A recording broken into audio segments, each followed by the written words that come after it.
All right. Hello and a warm welcome to everyone joining us this evening for Aperi Animam's Black Voices Matter panel, a conversation on the Black experience in classical music. Thank you to everyone joining us to hear this very important conversation. We are deeply grateful for our panelists, not only for the time and work they have put in to share their perspectives, but also for your musical, administrative, and social talents that you've blessed us with. I feel honored to know you three as both colleagues and friends, and in the case of Austin, former roommate. My name is Joey Crollo. I'm a baritone resident linguist and head of the marketing committee for Aperi Animam. I will be working as a moderator this evening. The panel is expected to last about an hour, followed by a brief Q&A session. So if you have any questions that come to mind during the panel, please feel free to drop them in the comments, and I'll be keeping track of them behind the scenes and send them to the panelists. We won't have time to get through all the questions, most likely, but there's a very good chance we'll be hosting another panel in the near future, and your questions will be helpful in deciding what to discuss for the next one. So to introduce our panelists, Austin Baer on the top left is a tenor, and he's been a member of Aperi Animam since day one. He's a recent graduate from the University of Wisconsin-Milwaukee with a BA in vocal performance. And then on the bottom left, we have Nicole McCarty, the latest addition to the soprano section. She's an Illinois native, has a BA in music education from UW-Whitewater, and recently completed her master's degree in vocal performance from UW-Milwaukee. And then right below me is Tiana Sorensen, a founding soprano of Aperi Animam. She now resides in Chicago, and she has a BFA in vocal performance from UWM and holds a master's in voice and opera from Northwestern University. Welcome, panelists. Cool. Okay, so we will be periodically commenting on the live stream with emails, social media handles, and all of that stuff. If you want to follow any of these cats or find their professional Facebook pages, yada, yada. We will also be posting their Venmo usernames so that you can help financially support these artists and further reimburse them for their time and emotional labor and their ideas. So if anybody says something that resonates with you, or you just like them because you like them, feel free to drop a few dollars as a tip to show your gratitude for the difficult conversations they're having, in public nonetheless. Also, shameless plug, Nicole is a piano and voice teacher for students of all ages, and she's looking for some new students. So if you feel like her personality meshes with yours or your kid's personality, you can find her email in the comments section below. I will soon step back and let the conversation begin, jumping back in every so often just to help with timekeeping and like behind the scenes, or making, I guess, behind the scenes, but in front of this, anyway, with timekeeping. But since there are plans in the works for another panel, if you feel at all enlightened by these conversations and want them to continue in the future, we do kindly ask that you contribute to the new fundraiser, which you can find to the side of the live stream, for honorariums and administrative costs so that we can keep this stuff happening. Thank you again to everybody watching. Thank you for your support of Aperi Animam and your commitment to justice in all aspects of our society. Lastly, I want to say that if any discomfort arises, I invite you to take some time to lean into it and keep your soul open. So with that said, I'll turn this over to the panelists. Ciao. Thank you, Joey. Yes, thank you. So I guess, yeah, how about we just talk about how we got started in music? Yeah, sure. I can go first, actually. So I started singing when I was probably in 5th grade, about just small little things with like choir and stuff like that. And then all the way through middle school and high school, I was in show choir and show band, marching band, pretty much anything that I could get my hands on, I wanted to do. It wasn't until about senior year of high school that I decided to pursue a profession in music. And I had choices. I was looking around the state and just over the border in Illinois, a couple places too, and Milwaukee kind of stood out to me. So I proceeded to pursue my vocal performance degree there under Colleen Brooks. And yeah, that's where I am now, so.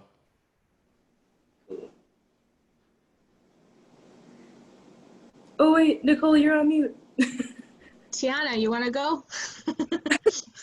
Yeah. Yeah, let's see when it all started. Well, I did kids choir at church when I was like 6.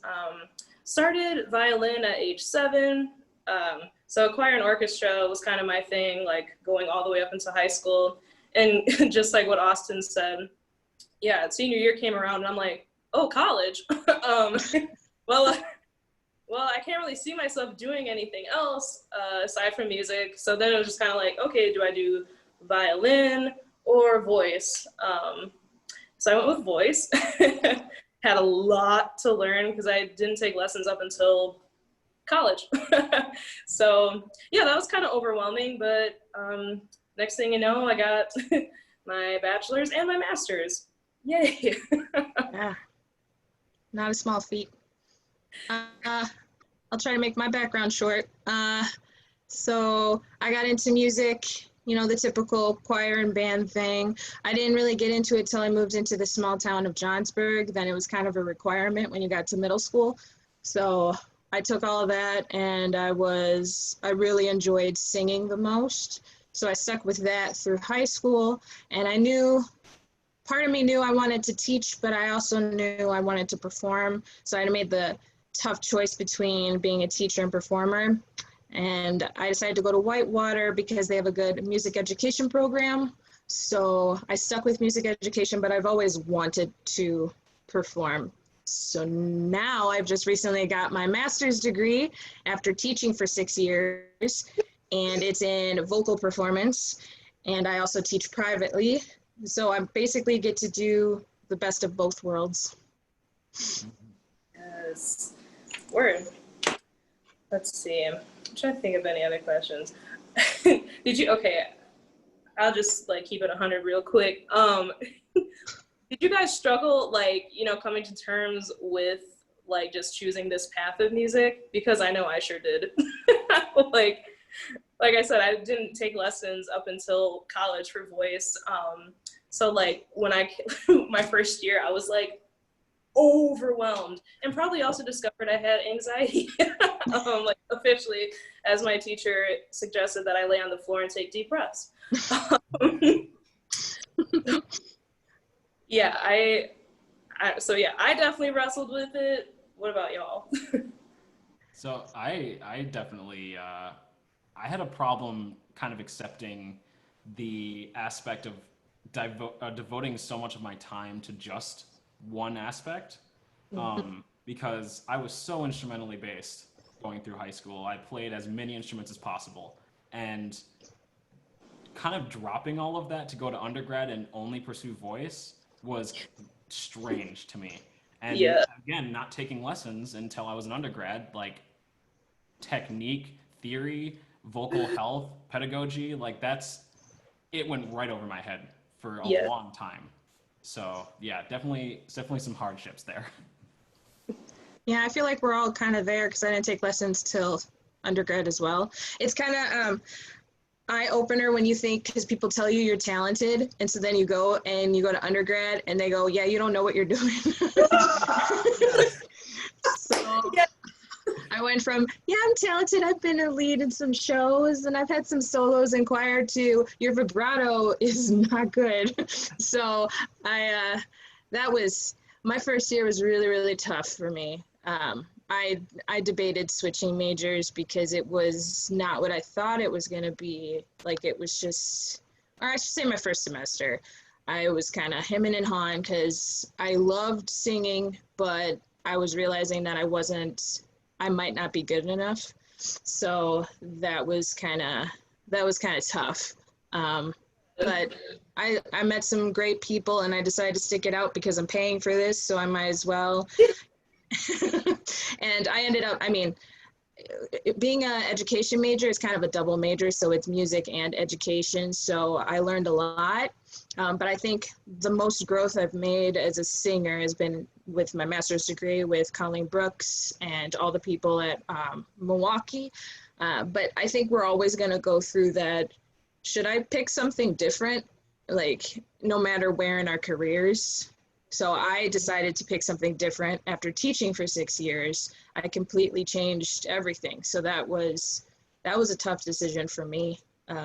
But I think it's worth it. So I guess we kind of got to go with what is going to get us to wake up in the morning and want to do what we're doing. Mm-hmm. I feel that. Yeah.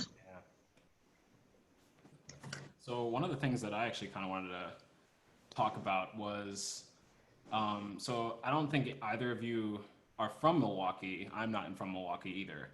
but was there any kind of like a culture shock or a shift in your ideals when you went to UWM or to the places that you went to for school? You know, let me touch on that.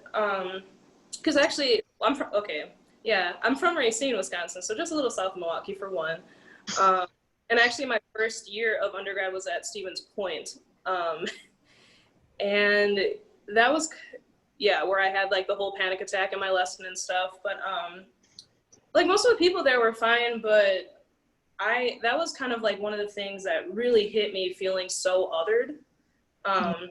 Because like being in the southeastern pocket of Wisconsin, you kind of, you have your group of folks, but I didn't realize once I got out of that I was going to feel so out of place. So that's actually one of the reasons why I transferred. Like, there are definitely people I had there that I loved. I loved my teacher there, but I just did not feel like I fit. I was like, I need to see color. Like, I mean, not that there was hardly any like in the music, but I was like, I just need to see, like, but I just was not getting that. So then, and my friend Jacob, he was like, well, come to UW Milwaukee. And I was like, all right. He was like, yeah, I'm like stuck with Tanya. And I was like, okay. And yeah, loved it. It was exactly what I needed. So yeah, that part.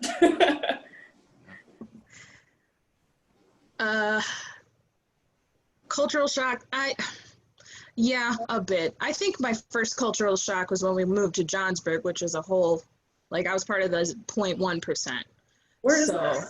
Johnsburg is like right now I'm in Lake Geneva, so it's about 30 minutes south of Lake Geneva. So it's not even considered a town, it's a village because it doesn't have a post office. So we went from a pretty, like, Zion, Illinois, Waukegan, all that area, which is fairly diverse, to bam, no diversity. And it wouldn't have been a big deal if the other people around me didn't make it a big deal. So that was a thing. But going to college, I think it was another sort of cultural shock because the dorm I was staying in, it was co-ed, and there were so many diverse people, and there was a bunch of like Black men there. I'm like, what? And it was just, it was different and it was nice. And I didn't really stand out so much. I did in the music department, but when it came to just walking around, it wasn't as jarring. I've never wanted to stand out, so I think we can talk about identity crises eventually. Yeah. But by the time I got to Milwaukee, I've been teaching in primarily white areas, but then I went to Beloit for a year, and that's more diverse. So I've just been through like a lot of this. Yeah.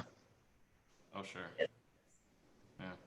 I think coming from a small town, central Wisconsin, near Madison, Sauk Prairie, actually, very, very not diverse at all.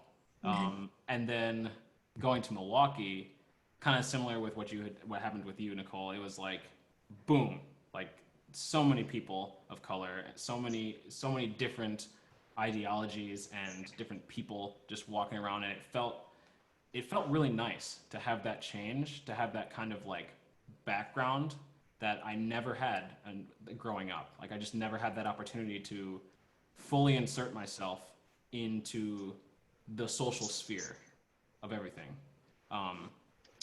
So yeah, just encountering all the different types of people was very nice. Again, though, like, I like UWM, but it was a lack of diversity in the vocal program. There was definitely a lack of diversity. Like, it was me, Tiana, Nicole, Darius. Yes. Like, Aaliyah. There was not a lot of people of color in what they would consider the most diverse university in the state. Which also proves how segregated it is too. Like, like, yeah, like definitely not in the music. I don't know if you guys were like part of, maybe it was just for undergrads, Austin, but like the Lawton Scholar program. Oh yeah. Mm-hmm. That was kind of a nice awakening thing for me, at least like a starting point, because, and I was also the success advocate. So I was like, you know, working with 25 other scholars, just like checking in and like literally just like talking with these folks. Like, so like what's going on in your life? And like, whew, yeah, just hearing the hardships. It's crazy. And yeah, it's just so unfortunate because like the lack of BIPOC folks just in the arts, at least like in Milwaukee, it's frustrating because like it's literally out of our control. Like we just show up and we are it. You know what I mean? Yeah. Like we can't do anything about it. And like Mm-hmm. it feels like we can't, at least in the moment, because we're trying to get our own degrees too. Like Right. I did, yeah. you know, I kind of wanted to build off of like identity crises. I wanted to see if like any of you guys have gone through that or if you're going through it. Oh. Ongoing thing for sure. I think it didn't really hit me like, or like it really hit me up at, like when I went to grad school actually and got counseling. Like yeah, you're just kind of like unaware, and also just being in a predominantly like white areas, we don't get to address these issues that we have, or like because there's no one that looks like us to discuss it like outside of our family. So we go to these institutions and we feel like we're not being acknowledged or recognized in certain things, and we know that we can't talk to certain people about it because they don't understand. Like, and like yeah, we have our friends, but they don't, I mean, yeah, they don't understand either because they're not in the arts like us. And I didn't get that until I went to grad school. And luckily, yeah, at Northwestern, got some great close friends from it. And that's kind of just when things started to change. So once I got out of Milwaukee and just got lucky having other Black folks in the Beanin School of Music. So what about y'all? Yeah, definitely. It's been kind of tough, like being raised in a small white town and then first time encountering a group of what I would consider my Black friends, but they're just my friends. And it was hard for me to figure out how to approach that situation socially, like how to act, how to like walk the walk, talk the talk, I guess you could say. Yeah. And it's taking me a long time, and I still haven't gotten there yet. Even with my family that like live in Toledo, it's still, I just haven't had that opportunity. Like there was no social upbringing in that environment to encounter those situations. And it's really at the detriment of me to not be able to experience what that is. So, yeah. Oh, sorry, y'all first generation students too? First generation grad student, I think. Word. Yeah. I am a first generation, and yeah, and like to be a first generation and like and to be going in the arts, because like are your family members musical? Because mine are not. No. Maybe I think my grandpa is, but otherwise no. Yeah, so I think that was another thing too that just like terrified me, because I'm like, I'm going into the classical music scene and like I have no one to like just help me with these struggles. Right. Yeah. I guess mine's kind of hard to say because I don't want it to come across like in a bad way, but I think now's the time to say it, I guess. So like moving to a primarily white population, like to me, race really wasn't a big deal up until then. It was just like, you are who you are. And it didn't become a big deal till people brought attention to it. And so it was just constant from my time there. And the people and the kids, it was the kids, it wasn't the adults. So the kids, they're 10 years old. They don't know, they're not trying to be rude or racist. They're just curious because they'd never seen someone like me. They weren't exposed to it unless it was on TV and they'd see rappers or something. They asked me to rap and I'm not a rapper. So it was like always standing out, always being the person that they ask questions about, always just having people look at me. And I just wanted to fade away. I wanted to be just like everybody else, and I couldn't understand why I couldn't just be like everybody else, or why they couldn't leave me alone about it. I think one of my favorite things was junior high. This girl, I had been there a couple years by then. This girl moved in and she was also biracial. And it was just the best feeling, not because we were going to be friends, because we weren't really friends, we were acquaintances, but it was because all the attention went from me to her, because she did her edges, she had her hair, she wore the clothes, she talked the typical way that they expected. And so it was, whoa, look at her. And it became about her. And it was just such a weight off of me. It's like she checked the box that they were expecting. Yeah, it was just, ugh. So I spent my school years wishing I was white. Not because I hated Black people, not because I hated my dad's side of the family. I love them. It was just, I was in that situation and I didn't want to be me anymore. I didn't want my curly hair. I didn't want to be the person who tans in the sun and doesn't burn. I wanted to be, I mean, I do burn, but not the same. Right. I wanted to be like everybody else. I was just tired.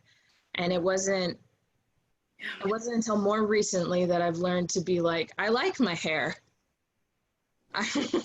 It's taken me a while. I figured out how to do my hair. I like my hair. People are jealous of my hair for good reason. I like it. I like my skin color. I like that I can go outside and not worry about putting on sunscreen unless I'm going to be out for like 5 hours directly with the sun right on my nose. Like I'm learning to like who I am. And it's a commodity, you know, I'm going to stand out in a good way now. So now when I go out for roles, people are going to be like, oh yeah, I know her. Not because of my hair, because of who I am. I will stand out from the crowd. But it's just like, I am going to be 32, and it's taken me like 30 years to be like, it's okay to be you. It's okay to be mixed. It's okay to have a Black dad and a white mom, and for people not to know that you have a Black dad and a white mom, for people to say that you're Black, for people to it's like, I have friends, you know, one of my friends, it's hard for her. She's still young. I mean, to me, she's young. She's 26. But it's just like listening to people go like Black, and there's like, yeah, but I'm mixed, you know, I'm Black and white. I'm not just Black. Nothing against being Black, but we can't forget about my mom, you know? So yeah, that was really long-winded. It was hard to say, but I think it needed to be said. Yeah, there's no like straight up answer, you know. Right. Just want to interject quick to let you know that we're about a third of the way through. And then just a reminder to the, everybody following along at home that Venmo links are being posted in the comments. So again, if somebody says something that really strikes you, feel free to leave a tip or like donate to the fundraiser to the side for the future panels. All right, thank you. Thank you, Joey. Thank you. Oh, that made me hot. Yes. That's why I got the fan going. Right, I know it's hot. Okay. Did you have anything else to say on that, Austin? Just want to make sure we're all like covering our bases here. I don't think so, to be honest. I mean, you talked about it so clearly. Like it was good. Yeah. Another music. Want to talk about music eventually? Yeah, I actually want to touch on something that you had said, Nicole, because you were like, it's not an issue until other people have made it an issue. And I think that's just kind of a good talking point of just racism itself. Like, we are just out here living our lives. We have not caused a problem. It like essentially is just like white people that have like that have made it a problem, you know? So then like, yeah, we can kind of maybe just talk about just like the stressors of being in the arts as like mixed by like Black folks, you know, like just anxieties of feeling like we have to have all of the answers for these institutions all of the time, or like answers, solutions, like just knowing any kind of terminology related to racism, all that kind of stuff. Like I'm stresses me out. So I'm just curious on y'all's thoughts. Yeah, I mean, the way you said it, like we have to have the answers for them. And it's like, why can't you just look it up? Why can't you just talk about it? Like we've been trying to educate you for years, for generations. We've been trying to explain like, we are the same as you. We're just people. We're just trying to get by, do our own thing. but it never, I feel like it never just sinks in. It's always No, like we're the other in the situation. always. And yeah, that's like one of the hard things, yeah, they just for some reason can't acknowledge just like our race. Like that's one of the issues, is because they've made it so taboo to talk about race, when like we're out here like we like being black, there's nothing wrong with all this, okay? Like we are great, okay? Like, so I don't know why y'all are so scared to just talk about it and be like, you're black and you're cool, you're just cool, like we're all cool, like Yeah. Yeah. Just address it. Yeah, it just, I know. And then like especially just this year, with just everything being heightened with like George Floyd, and then also just like Jacob Blake, and kind of like what you said, Austin, it's just like, yeah, they're kind of being like, well, what do we do? And like we're literally here like screaming, being like, hey, this isn't right, this isn't cool, but we're just constantly gaslighted, like Yeah. we've just are always brushed off. And like, yeah, so like when stuff happens like this, it's just like not surprised that this stuff is happening. Like, I mean, at least it's like being made known to the public, but there are still people that are still turning their backs on it and just not acknowledging like the obvious issues. So yeah, it's hard to say, like, yeah, and how are we supposed to have the answers when it's being inflicted on us, like inflicted on our people? Like maybe y'all need to take a step back and reassess,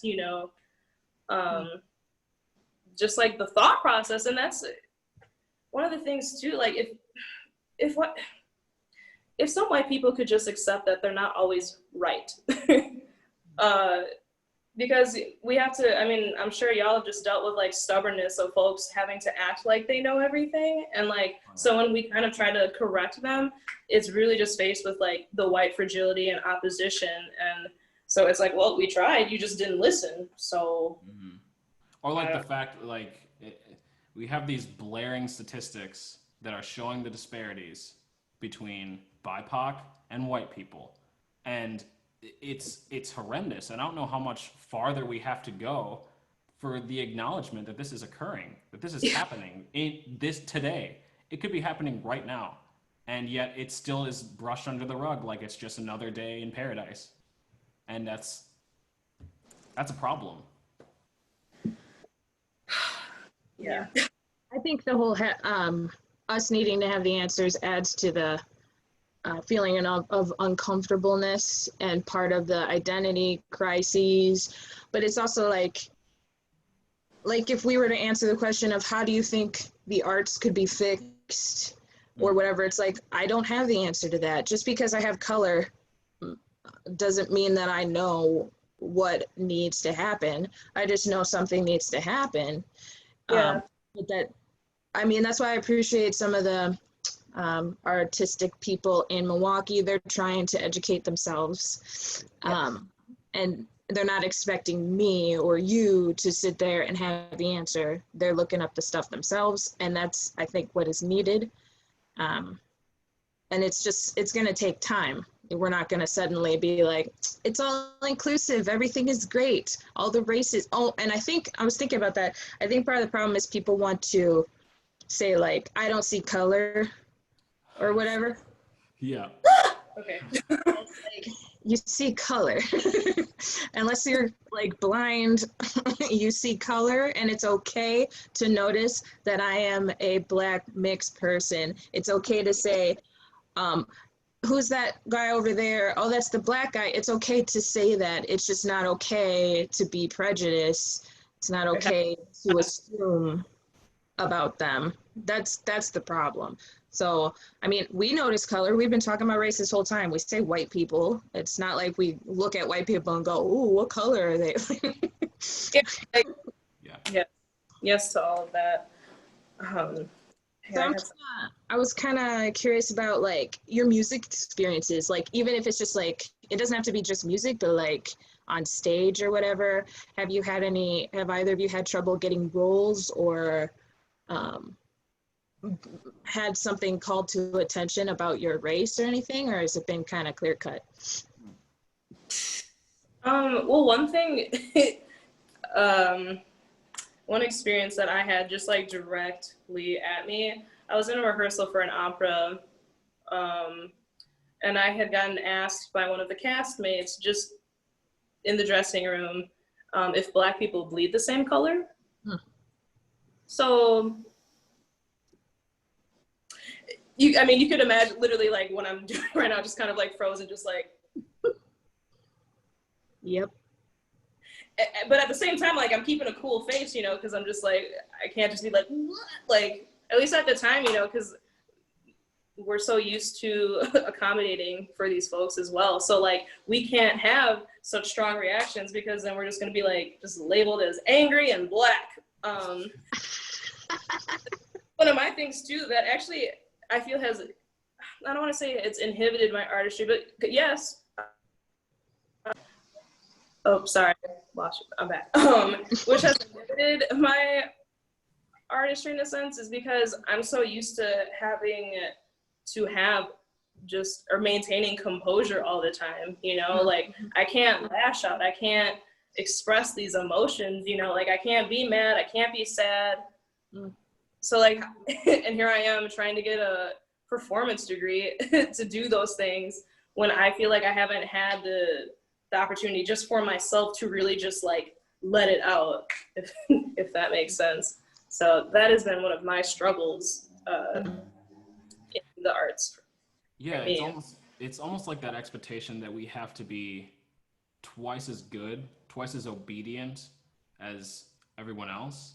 We have to be kind of like, we have to be kind of mellow about what we do because we don't, like you said, we don't want to lash out and be labeled as that angry Black person.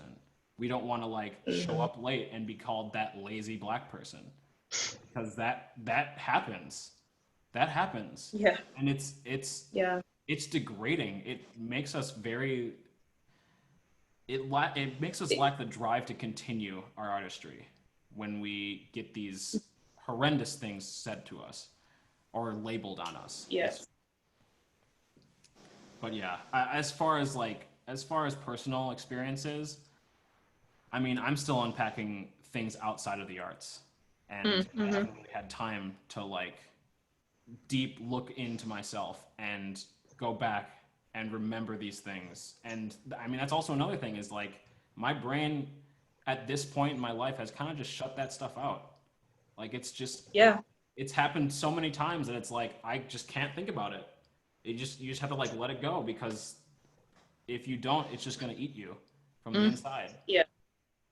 That isn't a very real thing too. Like, and the fact that actually it never goes away. It's like we're just putting it underneath the rug and just like stuffing it, and it's just like this huge mound that is just not being addressed. But we don't know what to do with it, and like so we're literally carrying all of this baggage. And yeah, we struggle because we're like, well, we don't know who we can talk to about this stuff. We like, so that's just another thing too. Yeah, just how it affects the mental health and all of that stuff. I feel that I really do.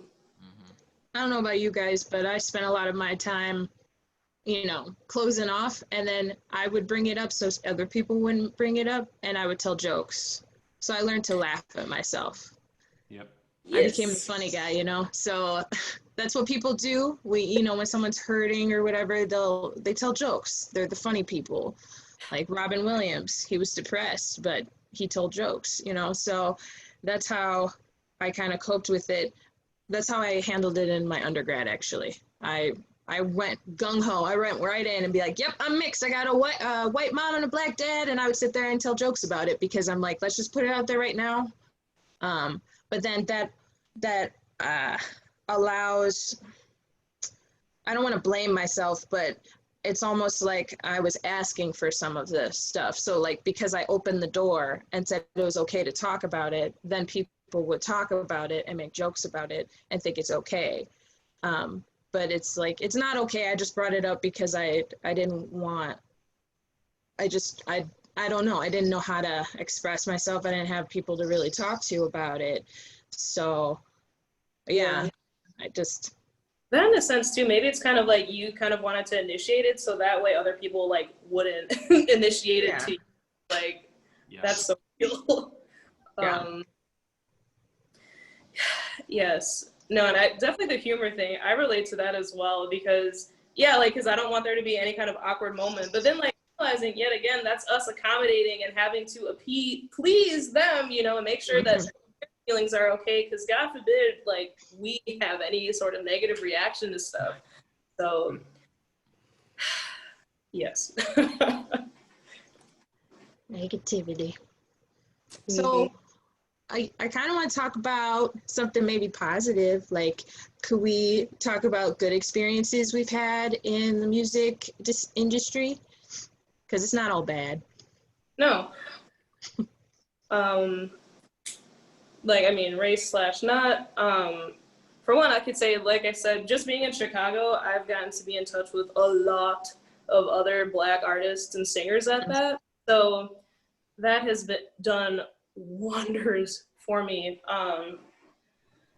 Just like having that community, because I didn't have as much of that like in Milwaukee, so it was of much relief to come to Chicago and be like, oh hey, like yes, you.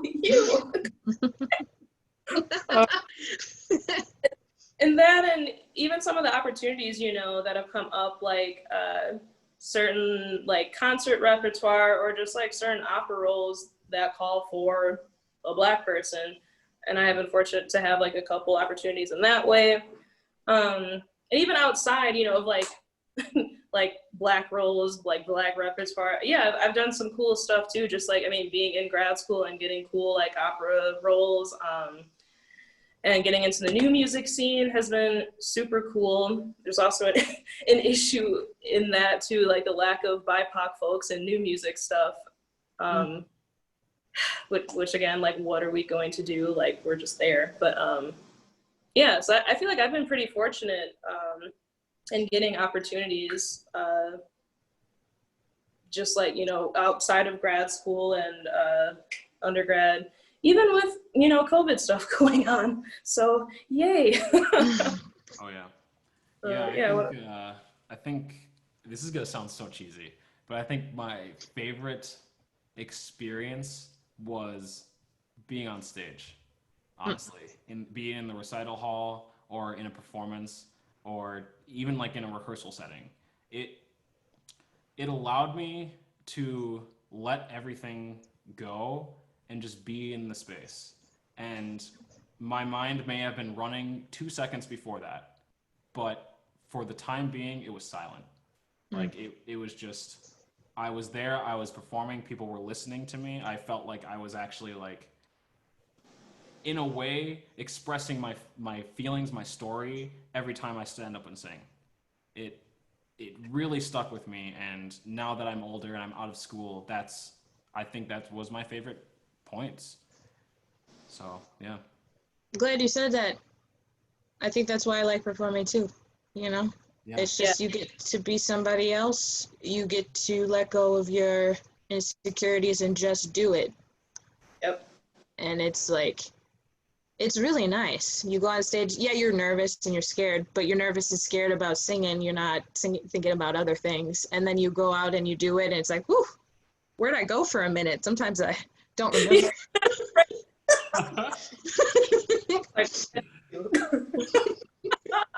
Did I just perform? Because I don't think I was present.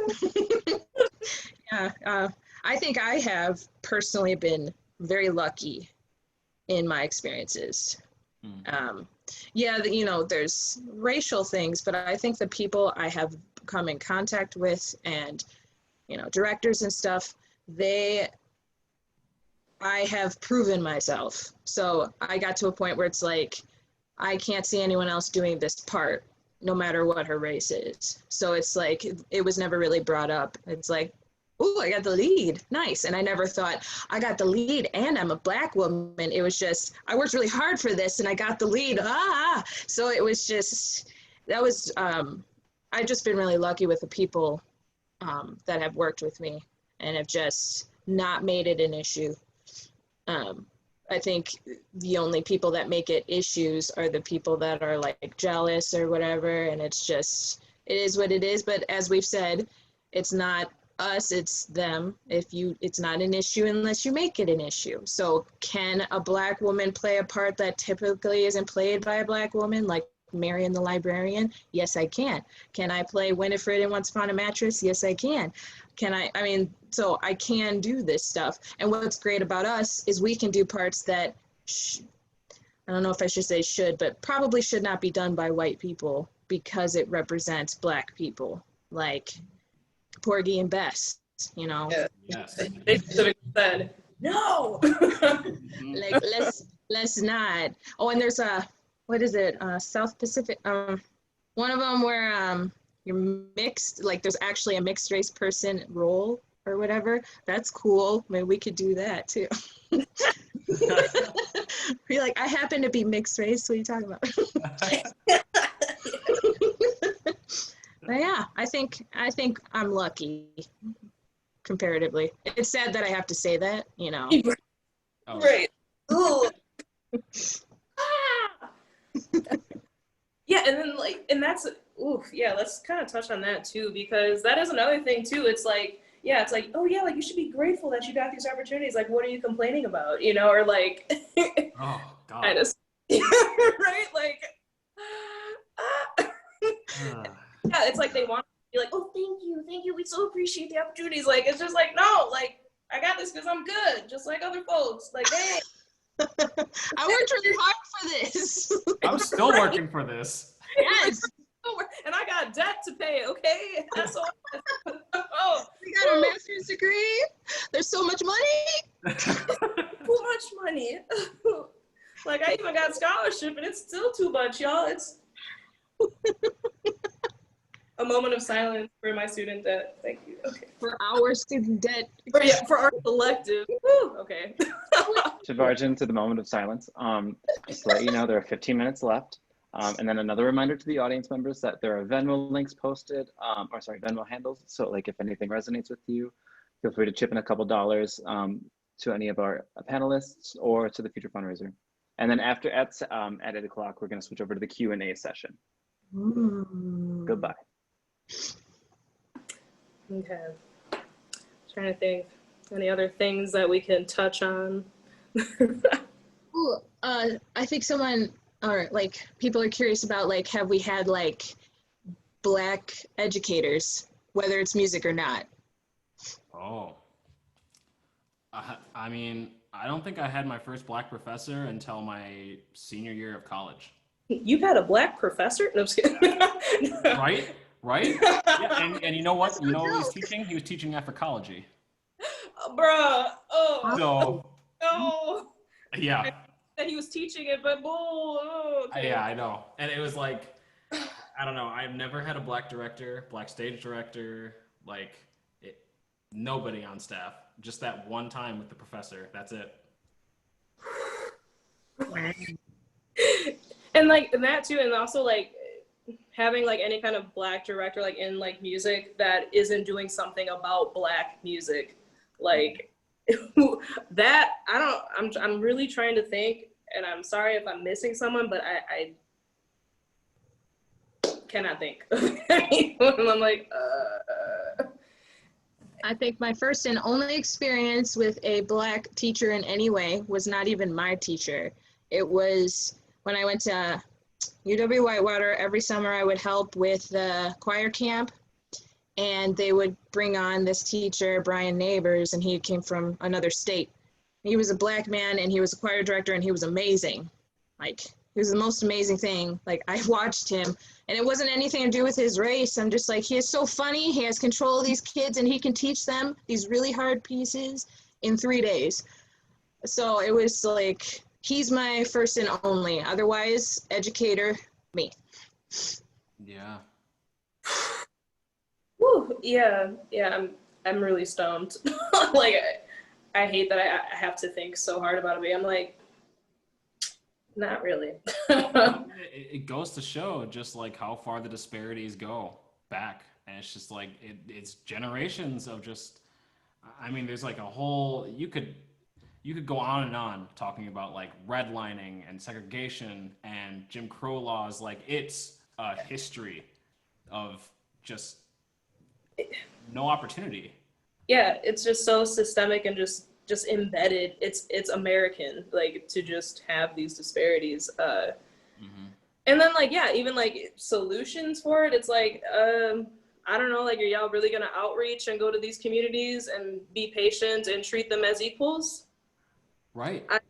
I mean, some people, they are. Let me not discredit folks that are, but like, yeah, are y'all really gonna put in the work? Are you guys gonna close your mouths and just let them like have their voices be heard?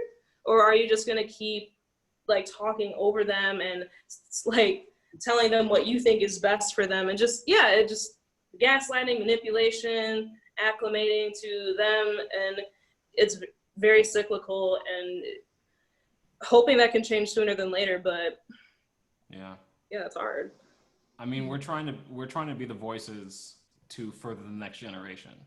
And I think that, like, especially in our generation and younger, there is change happening, but it's going to take a long time. I mean, it took a long time for the civil rights movement to get going, and we're still in a civil rights movement. Heck yes. It's just, we're going to be fighting for this until it's done, until it's over. So, And you gotta keep fighting.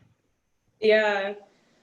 Oh, yeah, I hate to even think about it, but yeah, the progress is so, like, there is progress, but then not enough, like, never enough, like with all this stuff that's happening, like I touched on, like George Floyd and Jacob Blake, like, I don't know about y'all, but like this stuff doesn't surprise me that it's happening. Like, so like when people are like, how are you doing? Are you okay? It's just like, this has been happening. Like, it's just getting media coverage. Like, we've seen this stuff happen. We've had loved ones have these experiences, and like, it's just finally getting out there to the masses, I hate to say it, but we're almost lucky that we hear about it. Like, that's the problem. Yes. Yeah.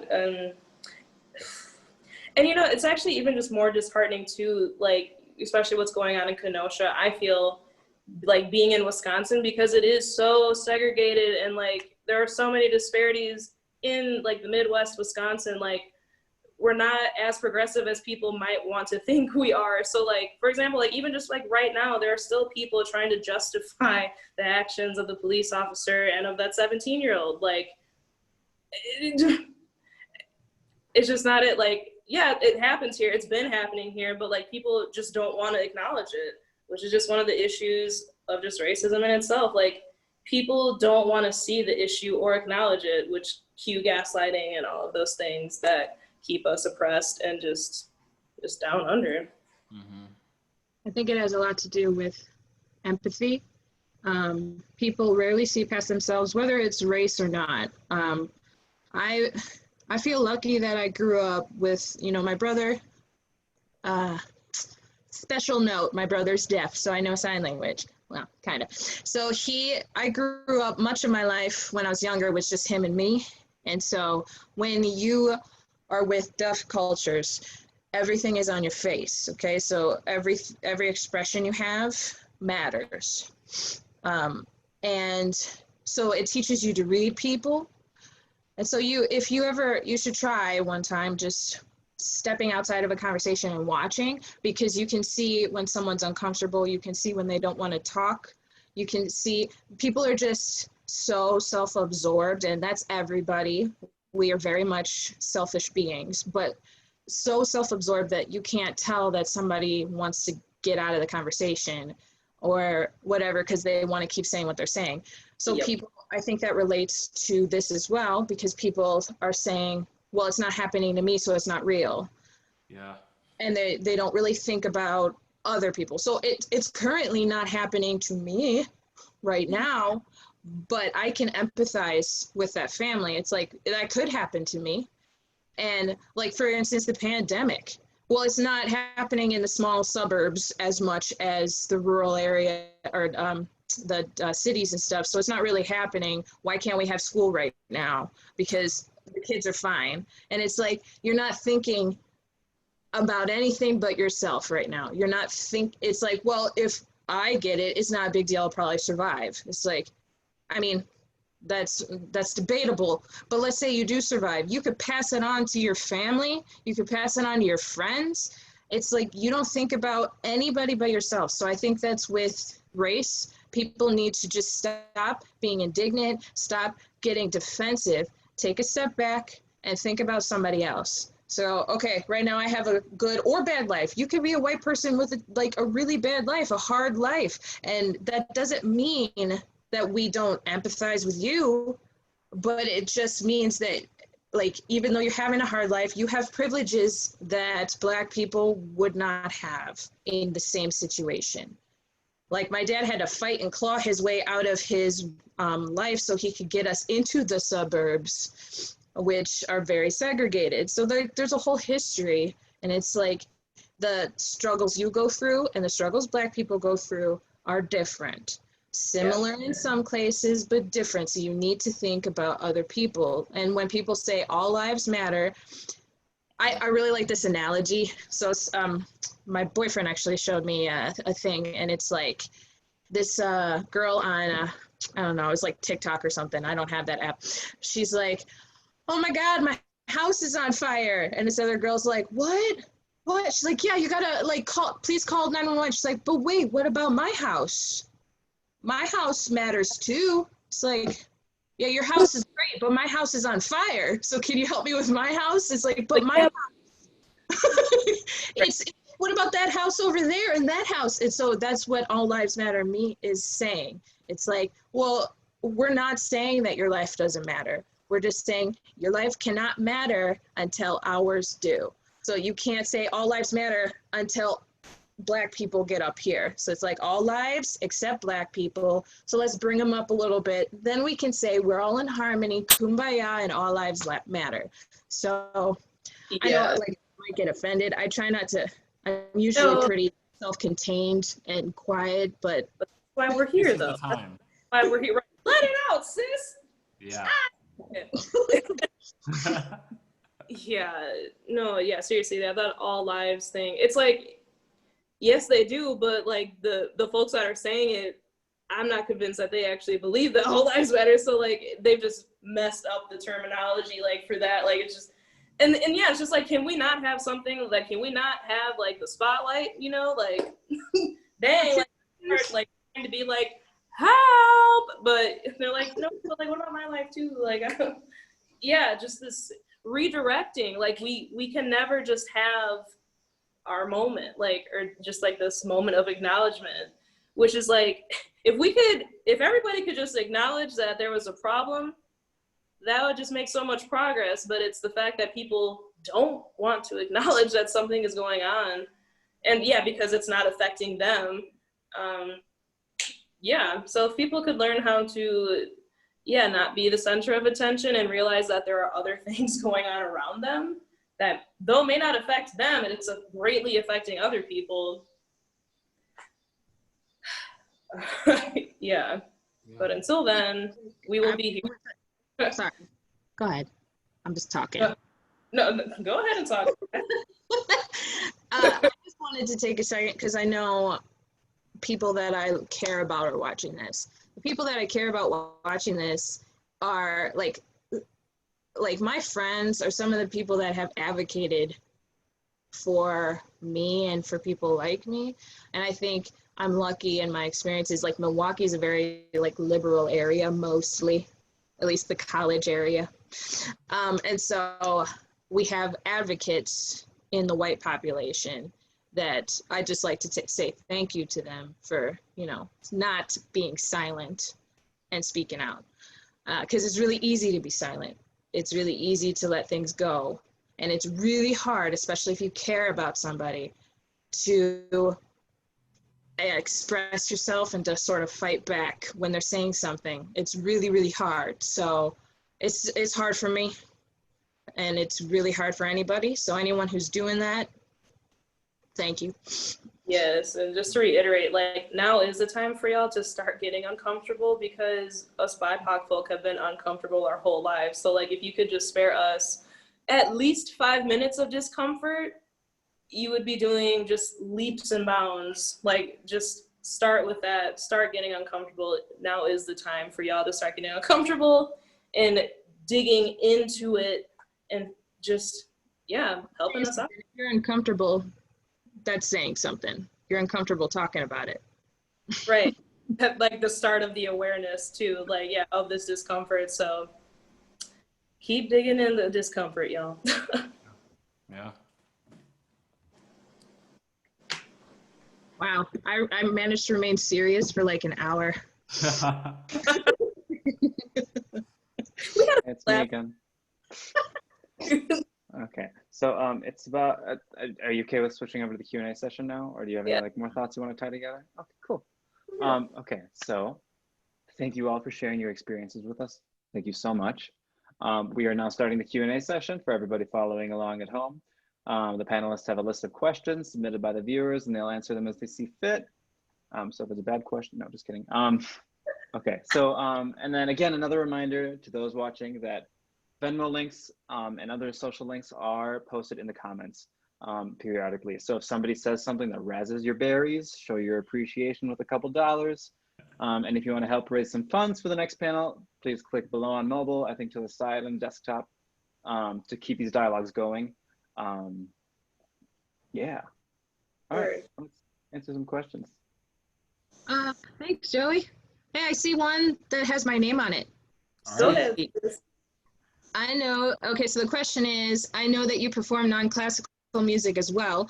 How do your experiences outside of the classical world differ from the classical / academic world?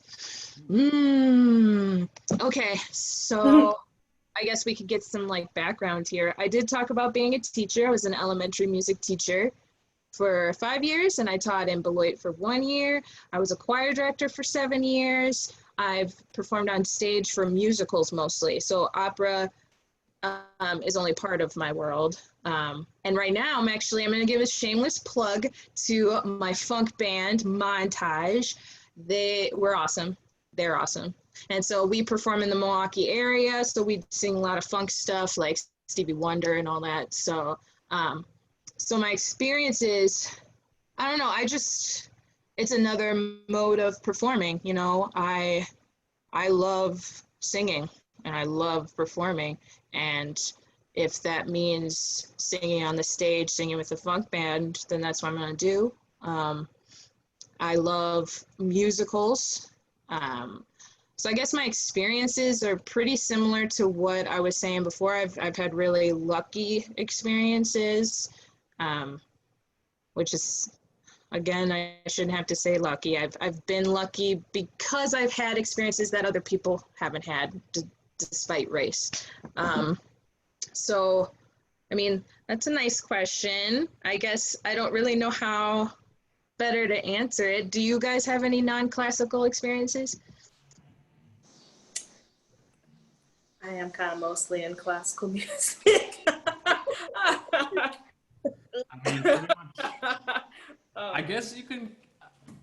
I mean, I've done contemporary performances, like the Utterance performance that we did last year. I would consider that to be part contemporary, part ancient music. So like, I've been in hybrid performances, and I mean, I haven't done a musical since high school. So like, ever since coming to college, it's been classical and art song and stuff like that. So yeah, I don't know. I can't really say much about that. Yeah, and I honestly, I can't either. I mean, I'm assuming maybe they kind of mean like, kind of like at least like music theater and just like pop jazz. Yeah, I can't speak on that. Yeah, like the new music scene, kind of like what I touched on though, or the new classical music, like contemporary classical. Yeah, I mean, the issues, yeah, they're just the same. And like the more like, what is like the standard classical music? Same issues, different genre or subgenre.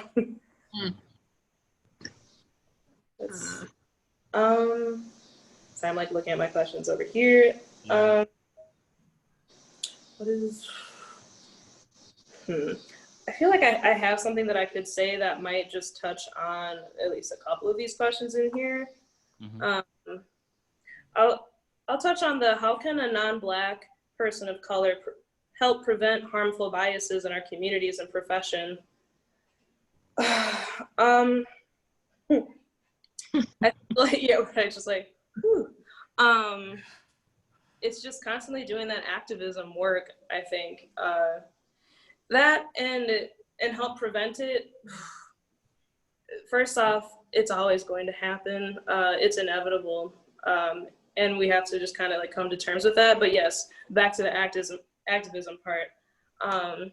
So just like, I'll say this kind of as like a general thing.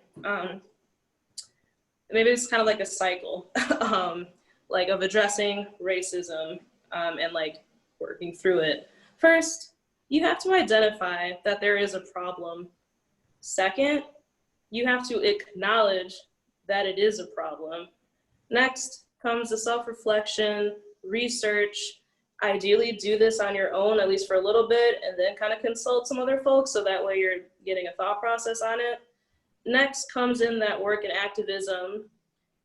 And then finally, you're going to mess up. Everyone, you're going to mess up. We need to normalize that, and we need to be okay with being wrong, because that's also gonna help out other folks when you are publicly wrong.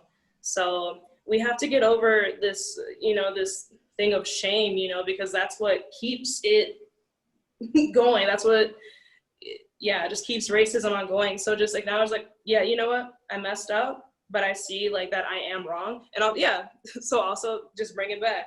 You identify that you were wrong, acknowledge that you were wrong, do the research. So like, it's that kind of thing. So people need to just be okay with messing up more, and other people do need to some extent, be more forgiving and willing for them to help change, like that's a dangerous thing, I think, with some of cancel culture, like if we cancel them, how are they going to learn? Where are they going to learn from? So we need to keep harvesting a supportive environment for folks to just mess up and be vulnerable, and to just ask these questions, like that they might be having. That's kind of my 2 cents. Might have touched on a question or two, but I just kind of wanted to say that.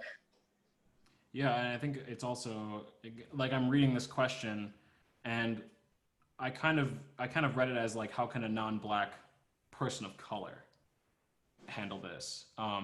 Yeah. You are a person of color. You've probably experienced some form of prejudice or some form of like dissent or something. So a good way to prevent some like harmful experiences from happening is to just talk about it. Talk with your friends about it. Talk with your family about it. Like Tiana said, do research. Make sure it's unbiased research, because there's a lot of that out there. But I mean, you're in this with us as well. So yeah, I guess that's what I have to say. And yeah, like it's like non-Black people of color, like in the communities, like the biases that they have and like prejudices that they have in the community. I think what I may have to say to that, for one, is like you can't save them all. Like there are even Black folks, that are not going to acknowledge racism and stuff like this. Like, and that, remember, like BIPOC folks, we are not a monolith. Like we do not all think the same. We do not all act the same.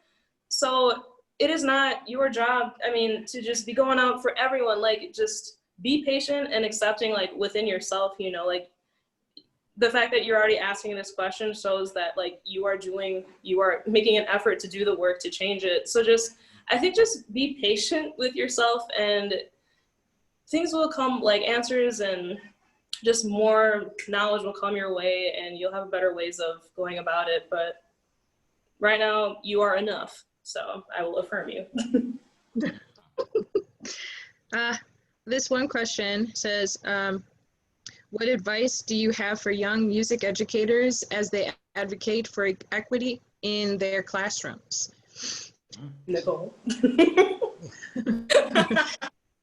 Okay, well, I guess education, as they both have been saying, education.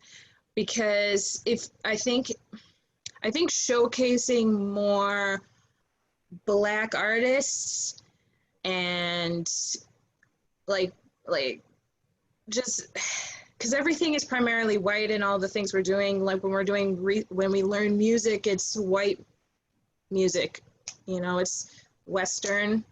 What about the Eastern stuff? What about, you know, African? So at least when I was a teacher in elementary, I tried to cover more bases with the kids. So I think doing more of that, and that'll help no matter what race the child is. If they can see more things that look like them, that helps. Because if all they see is that they don't look like anybody who can make it, then that puts them in this box where I'll never be over there. I'll never be able to be a teacher. I can't be president. I can't be an astronaut, like all this stuff that they want to do because they don't see anyone looking like them. So if we show more examples, so even if you're not in a diverse area, but let's say you're in a diverse area, pay attention to the diversity, pay attention to the populace, like you have kids, it's okay to notice color. It's like, I have Mexican kids, I have kids that are Black, I have kids that are white, I have all this stuff. So then try to incorporate that into your teaching. Actually pull from each thing and be like, okay, we're going to talk about Mexican culture today, and we're going to talk about the music that they've done, that kind of stuff. And not to like be like, hey, who's in here, who's Mexican, what? You don't need to do that, but you can talk about it. And I think just talking about it, because they don't get a lot of experiences with that. All they see is what they see on TV or what their parents say. And so I think as educators, it's important for you to constantly educate yourself. To be a true teacher, you're always learning, always. And to be a good teacher, you are always learning. So I have said things that I was wrong about, and I've acknowledged that because I learned. And so then I made it clear to the kids. And just like our teachers, sometimes they're wrong, or there's new studies. It's like, actually, that stuff we told you about your voice before that you should be doing actually isn't that great. And that's just, it's studies. So I think it's the same thing with everything. And that's, I think, to answer all these questions, it's just educate. Yeah, and then like, welcome to the struggle, right? Like, yes.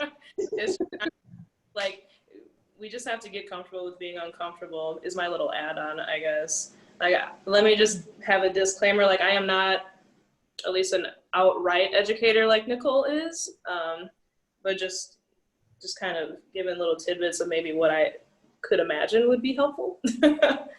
So, yeah. Thank you, educators. Let's see. What do we got? How about this one? What is one thing you want from your white peers in the classical world to help you feel more supported? For them to speak up more, like when they're seeing like just flat out like either like microaggressions or just like straight out just like racist thing, like you guys have the power to call it out, you know, or like, I hate to say that they have more power to call it out, but like potentially without with less consequences when they do call it out. It's hard. And I think it kind of it goes maybe more into like the self-reflection too. It's just like, do you want to be part of these institutions that have these like racist ideologies? Like, do you want the money more, or like money, reputation, or do you want like progress to be had? I know that's a really big question to ask, but we have to remember too, like this, like it's systemic, it's in these institutions, like it's starting from the top. So it's gonna have to crumble somehow, and it's gonna have to make other people uncomfortable. So, yeah. So. That's a lot of big words in that question. Yeah, do we do one more question? Yeah. We'll do one more. I'll let y'all pick. What's that Austin pick? Oh no, putting me on the spot. Oh God. Oh, the hardest. No, I'm just kidding. The hardest question you want to No. answer? No. No. Okay. How about? Okay. I'm thinking of a number between 1 and 3. 2. 3. It was 1. Well, then go ahead and pick the 1. Yeah. Okay. Yeah. What do you want aspiring classical music educators to know, do to be more supportive of their Black students? Can we answer this question? Huh? I don't think we directly answered it. What I would say to this one is just do your best to create a supportive environment, like in your classroom or like in your office, like a safe space, truly, and thinking of like, how can I make this a more welcoming and inviting space? You know, how can I like break down these walls that you have to have it all together to come to me, you know? So just really just being more relatable. Like, I don't know, I feel like just nowadays, I feel like a lot of people are over having, you know, for us to just like come off as having it all together, like us being so perfect, you know, and like you have to have everything done on time, you have to do X, Y, and Z. Like, no, we have to address these problems and like these hindrances that aren't letting us be great. So if you can be a little more vulnerable with yourself and for your students, I think would be super helpful. But what do you guys think? I mean, I think it goes back to the whole like acknowledgement, self-reflection, education. Like, Yeah, that things cycle. are changing. It's a cycle. Like history repeats itself. We're going on again. So like, just be in the know what's going on, and acknowledge a problem when it happens. Because if you don't, nothing will change. Yes. Another thing I could say too, like with my little cycle of things, in order to do, you know, the cycle of like identifying, acknowledging, research, activism, messing up, y'all have to be quiet. Like, just kind of just don't say anything. you gotta. So that's, and like it sounds like it's easier said than done, but like when I tell you that I have been talked over so many times by white folks, so like just kind of think like, am I rambling? Did I just cut her off? Like, Mm-hmm. and I'm sorry. I guess the first is just kind of close your mouth. Okay. We love you. Yeah. Before Joey talks, I wanted to say I really like what we're doing. Sorry, Joey, you could stay. I wanted to say I really like what UWM is doing right now. They're having versatile voice, so they're accepting of more styles. It's not just classical. There are other styles, and I think that that can help people feel more included. If you are embracing of the fact that not everyone wants to be a classical singer, and that's okay, they're still legit. And so I think that's like one of the first steps that I think UWM is making that is really, really good. And I think more universities could take on that mindset. Mm-hmm. Love it. Now I'm Definitely done. agree. Okay, thank you so much. We're now coming to the end of the Black Voices Matter panel. Thank you again so much to everyone who joined us this evening. As I said before, we are planning on hosting another panel in the nearest future.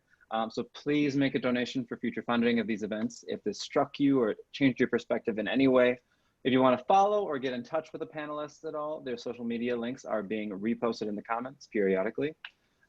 Or if you want to reimburse the panelists directly as well, find their Venmo handles in the comments and show them your gratitude, put your money where your mouth is, as they say. No, just kidding. Where your ears are. Okay, so thank you to you three so much. Thank you so much for coming together for this panel. It has gone so well and came together so beautifully and like much more easily than I thought it could ever. I was like laughing out loud behind the scenes, but also like profoundly reflecting. It was good. I'm so yeah, and I just like feel very honored to know you all on the level that I do. So thank you so much. And thanks again to everybody tuning in. Please show your appreciation through the fundraiser for the next panel or directly to the panelists via Venmo. And then last plug for Nicole, she's looking for voice or piano students of all and any age. Look for her email in the comments. All styles too, yeah, exactly. So look for her email in the comments and get educated musically. Cool. Any closing comments at all? Nicole, your cat is adorable. Thank you. We're gonna look at everybody and just like judging me. No, thanks so much, y'all, for just tuning in. Super appreciate it, and just appreciate it being able to just talk with these other two lovely folks. So hope we can do it again. I mean, having a discussion, that's how we start things. So this is where it all starts. Yeah. And if you're a person that is feeling the same thing that we felt, you don't, like, say you're biracial. I know I have a friend that went through the same thing as me. So if you need like someone who relates to you, we are here. We have our social media links. Feel free to contact us and be like, help me. And we don't have the answers. We're not therapists. But if you just want to talk, we got you. Yeah. Yes, absolutely. Thank you, everybody. Thank you. Love you. How do I end this? Oh, okay, we're good. All right, goodbye for real.